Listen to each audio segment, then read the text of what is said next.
Thank you, Rob. Well, Vic, did you feel it? No.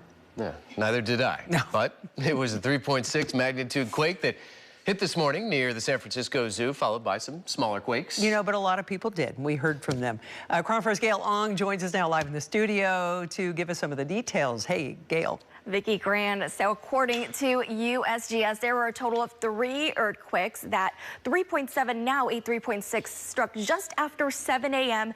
and then followed by some smaller earthquakes around the same area at 9:39 a.m. and just before 11 a.m. That's when the third struck, a magnitude 3 quake. All considered small quakes, but people we spoke with felt that shake.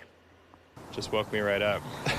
I was feeding my son and all of a sudden just felt this huge jolt. People at Ocean Beach describing that jolt Friday morning. The epicenter of multiple earthquakes struck offshore just 3 miles west-northwest of the San Francisco Zoo and about 6 miles southwest of the center of the Golden Gate Bridge. It felt kind of like someone hit the brakes in a car and we sprinted into the doorway expecting more, and then nothing came. Robert D. Groot with the USGS Earthquake Science Center describes that shaking as a level 3 intensity. What a lot of people felt, even at the zoo and in other parts of the peninsula, is something equivalent to if a heavy truck were to pass by your house, that's sort of rumbling, and you kind of wonder what that is. The USGS says the quakes had more than 5 miles in depth.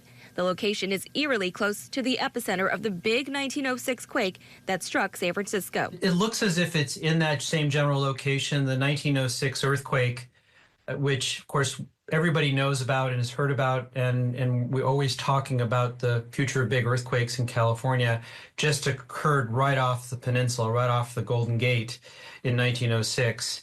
And so that particular region we know is active. And here in the Bay Area, Just felt a quick jolt and it was like, oh, earthquake, and then just kind of went back to bed.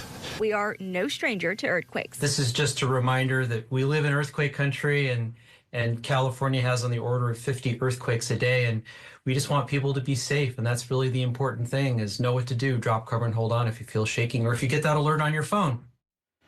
And that USGS seismologist says these quakes did not prompt an alert to phones because they are too small. An estimated magnitude 4.5 or larger would generate an alert.